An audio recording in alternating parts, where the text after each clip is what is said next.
Hello,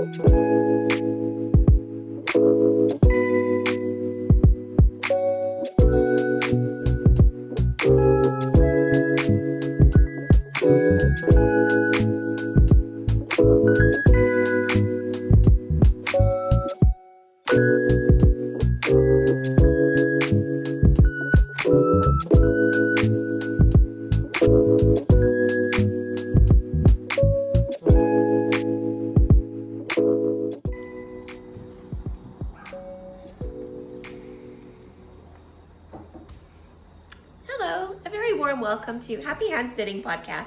My name is Nadine, and I'm coming to you from northern New South Wales in Australia, and I'm originally from Montreal, Canada.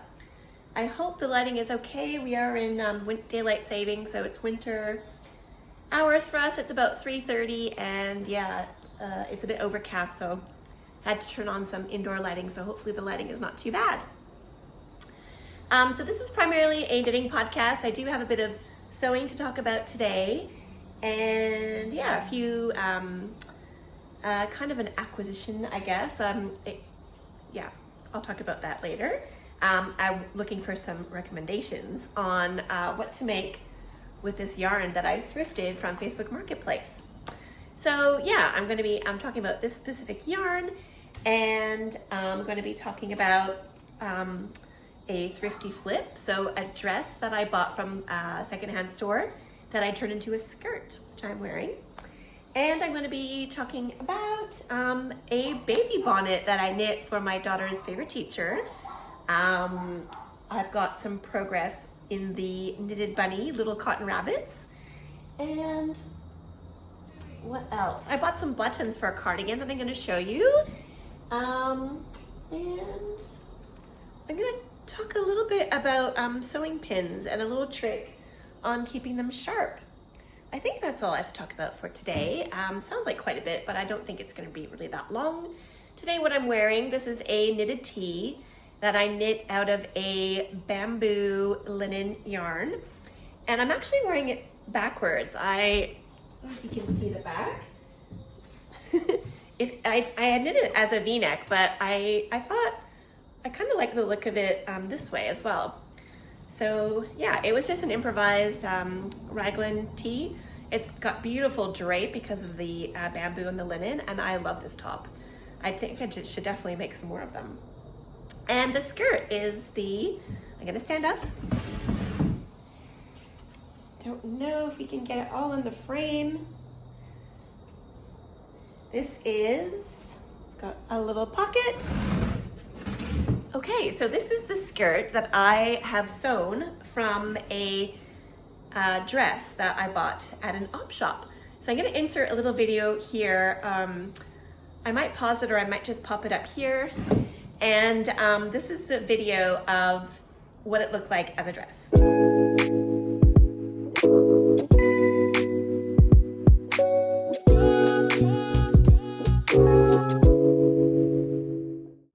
So it was a size XL, and for me, I kind of fall between a small and a medium depending on the make, so it was several sizes too big for me. And like I mentioned last week, I went to the secondhand store, the op shop, and I'm always looking in the dress section and I'm just scanning for fabric. I don't even look at the size, and so I found, that's linen, I know it, and I picked it up, sure enough, black linen dress. And I actually found another one which I'm going to turn into a top, but I haven't even touched that one, so that will be for another day. But this dress just looked perfect, like super ideal to turn into a skirt. I have done this before. This is a skirt that I made out of a dress. Also, I think this one was like 3XL or something. So, and it already came with these lovely pockets. And I think this one I cut off just under the bust, and I used a tutorial, a free tutorial online. I'll put it up here. I think it's Heather Handmade. So I did a flat, I guess that's a placket at the front, and it has elastic on the back only. And this is very, very flowy, and I love it so much.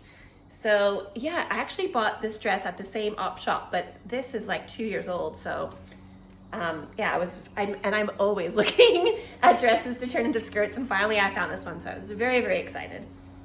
So as you may have seen in the intro where I showed you how I created this, the dress was crisscross here, and it had like a waist, like a seam here. So I cut several inches or centimeters above where the seam was, and then I folded it double and just left a little gap to chuck the elastic in. And because it was a crisscross dress, I don't know if you can see. So yeah, is that it? Oh, here, the crisscross is right here.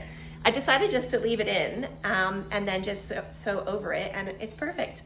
It does have a zipper, but obviously with an elastic waistband, the zipper is a bit useless. So I just left it in. I didn't want to really be bothered trying to rip it out. Not to mention my seam ripper is missing. So I just left the zipper in and tucked it under and sewed it past the elastic through, and it's amazing. I love it. Oh yeah. And then I took a sleeve because I do love, who doesn't love a pocket on a skirt or a dress? Pockets are indispensable in my opinion, especially if you're a pet owner like me and you take your dog for dog walks.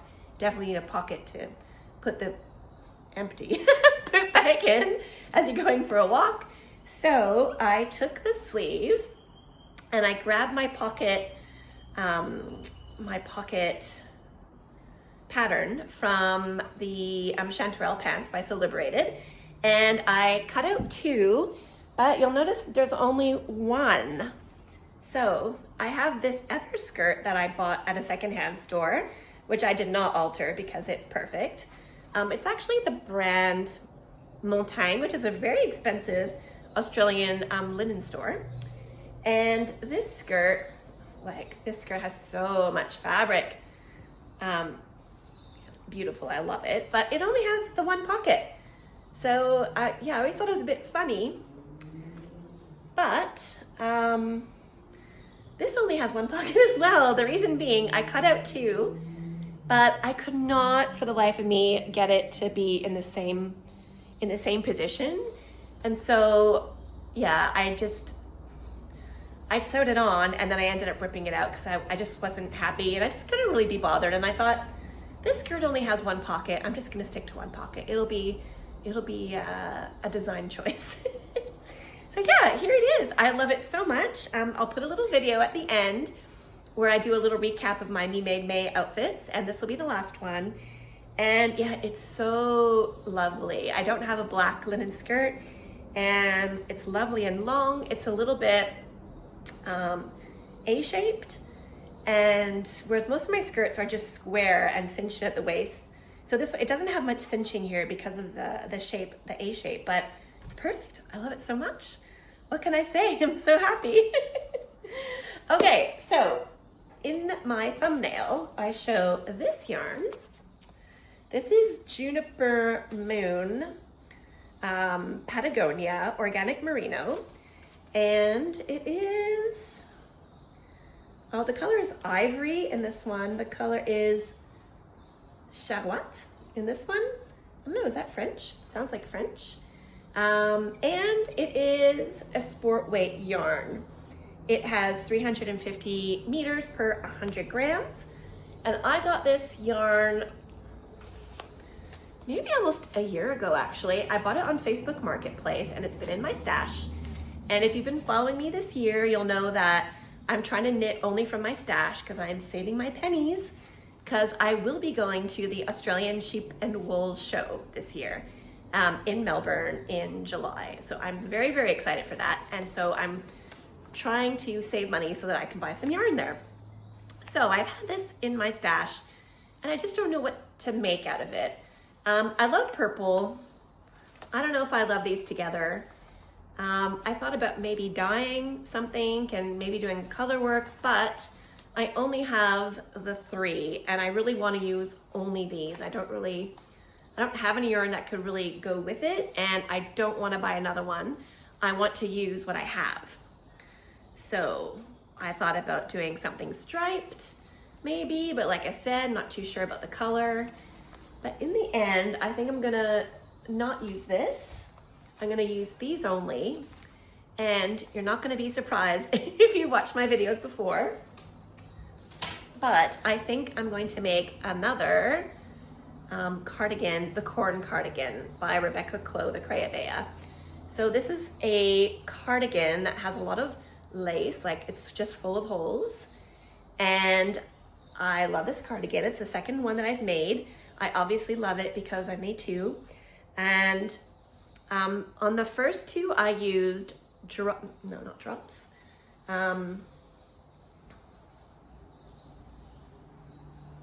Holst. Holst Coast, which is a very fine yarn, but I doubled it. And I feel like I kind of ended up with a Sport DK weight, I think. And I looked at my notes on Ravelry and I used 4 balls, held double, which is equivalent to 700 meters, which is exactly what I've got here. So I'm definitely gonna be playing yarn chicken if I go this route, but I think it'll be worth it. So my plan is I'm going to, so it's knit bottom up, and instead of starting with the ribbing, I'm just going to do a provisional cast on, and I'm going to go ahead and go right into the lace and knit the cardigan. And then I might even do the button band. I think I'm going to do the V-neck because I feel like the V-neck uses less yarn because this is just, you know, empty. I'll do the button band, and then I'll do the bottom at the end to see how much yarn I have left over. Cause yeah, if I start with the ribbing, cause it's bottom up and go up, I could run out of yarn, and then I don't really want the sleeves to be short because this is 100% wool. So I don't really want a 3/4 sleeve. This one is cotton and wool, so this one would make more sense really to have a shorter sleeve or be a top, but being wool, I really feel like I want a full length sleeve. So yeah, that's my thoughts. Unless you have another suggestion, you know, of another cardigan or pullover that I can knit out of 2 skeins of sport weight yarn.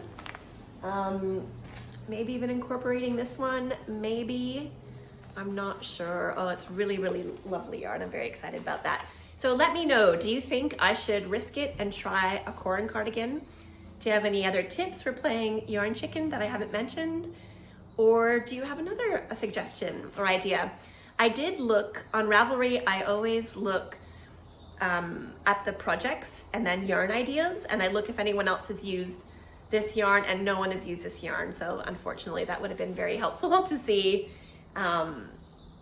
yeah, how many skeins they used, but alas. And I did also just look up this yarn and then look at the projects, but I didn't really see much either that appealed to me that was using only 2 skeins. So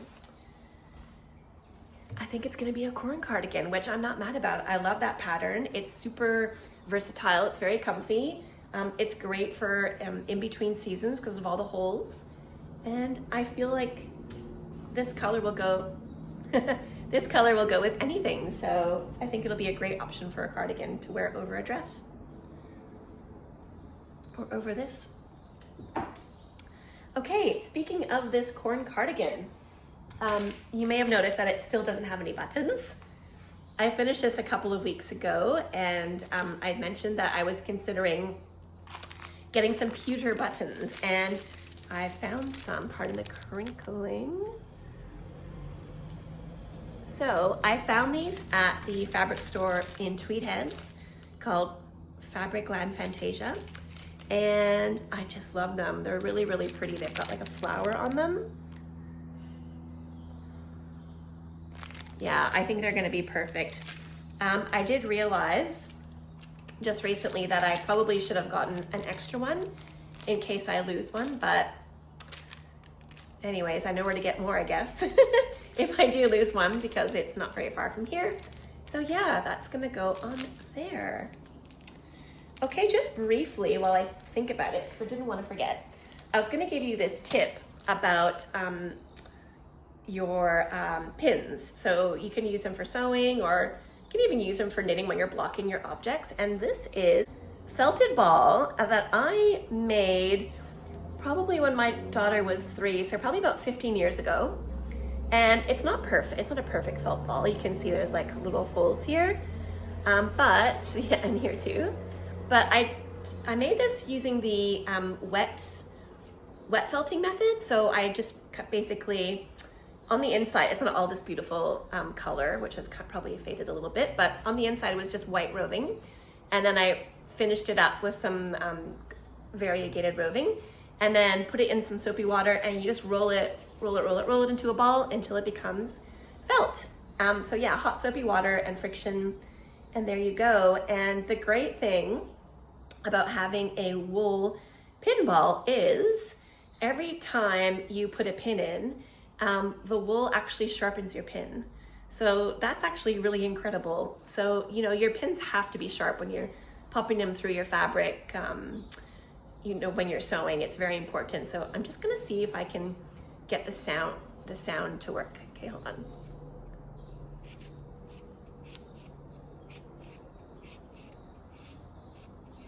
So I don't know if you can hear that crunching. I'm pretty sure that's, yeah, the pin sharpening. So yeah, every time I sew, I have this, and I always think, I have to mention this on the podcast, and I always forget. So I popped it here so that I would remember.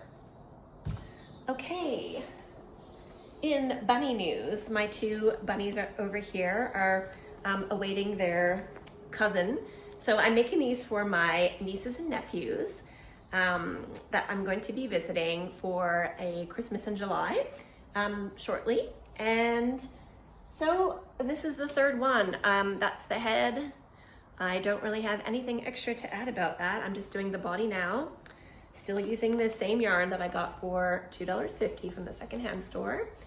It is pure wool and twine by 4 Seasons. And yeah, nothing really to say about this one. Oh, maybe it will be a girl bunny, and there was a request for pink and purple, and I do have one more to make. So I feel like this girl bunny is wearing blue.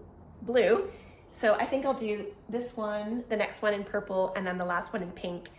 Maybe that purple one might have some little pink undies, just so she can have her purple and pink. But yeah, speaking of knitting for children, my daughter, my daughter graduated high school last year, but her favorite teacher is pregnant and is having a baby boy. And my daughter and a few of her friends, her close friends, like there was probably about 4 of them, they had a little mini baby shower for her with just the 4 of her, not her favorite students. She was their favorite teacher, so they wanted to do something special. My daughter went to a Waldorf school, so they made a little picnic, and it was absolutely stunning. So beautiful, cakes with flowers on them, and they made beautiful cards. And my daughter wanted to make a hat, and I just went through my scraps, and I found that I still had, and still do have, this Barocco Lannis, and I bought this in Calgary at Stash Lounge. I can't remember what weight it is. I feel like it's DK or worsted, but yeah, it was plenty. And so I knit let me see, I wrote it down, hold on. It was called the Debutante Baby Set. So it's a hat and leg warmers, but I just did the hat. And it is by Elizabeth Sullivan. I'll put a photo, it's so cute. So like I said, this was a Waldorf school, and of course I had to make a little pixie hat. So it's very, very, very simple. It's basically knitting a rectangle with a little bit of short rows, or no, casting off and doing something a little bit different on the end.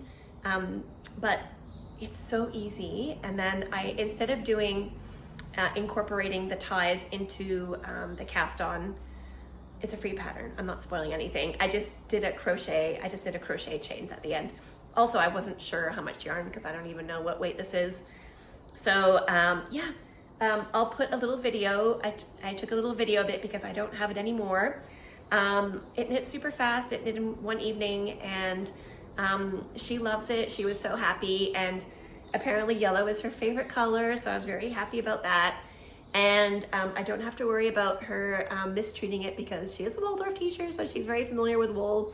and felting, so she'll know not to chuck that in the wash. And yeah, just the way this rectangle folds, it creates a little pixie at the top, so it's gonna be super adorable. Yeah, so that was knitting. That's the knitting I got up to this week, the bunny and the hat. And then hopefully this week I'm gonna start on something with this yarn, and that should tide me over until I get to go to the Australian Sheep and Wool show. I want to say festival show. Very exciting. Okay, was that all that I had to chat about? Oh, before I forget, I saw this week that Hobbii, Hobbii, is no longer selling shipping to Australia, New Zealand, and Japan, I think. So that's very sad. I haven't ordered from them too much, but I have ordered a fair bit of cotton for crochet from them, and a little bit of linen, and even some silk mohair I think I've ordered from them. So yeah, it's very sad. I'm not too sure exactly why. It's not to do with tariffs. It's something to do with shipping costs or just how busy they are. They just can't, yeah, I don't know. They announced a few days ago and they said that you can still order until the end of the month. So they only gave a little bit of notice, but better than none, I guess. So if you're keen to order anything from Hobbii and you live in Australia, New Zealand, Japan, now's your time. Take action. I'm not sure if you knew about that. But yeah, that's it. Okay, so this is the second to last week of Me Made May. I guess next week will be the last week. I think we're on day 26 today. I'm not sure. It's nearly done. So at the outro, I'll post again my 7 outfits from the past week. And yeah, let me know if you're participating in Me Made May down in the comments, or if you'd like to do it next year. I recommend it. It's really fun. It's really good to force yourself to wear something that you've made every day. Like I do often wear something that I made every day, like even if it's just a pair of socks or something. But yeah, to try to wear only your hand makes, you don't have to, but that's what I set for myself as a goal, is yeah, really fun. And yeah, you get to pull out some oldies that you haven't worn in a while, and yeah, it's really fun. So thank you so much for watching. Give me a like if you like the video, and consider subscribing if you would like to see more videos, maybe find out what this yarn is going to become. And I hope you get to make something beautiful with your hands this week to keep your hands happy. And yeah, let me know where you're watching from, and I'll see you next time. Bye.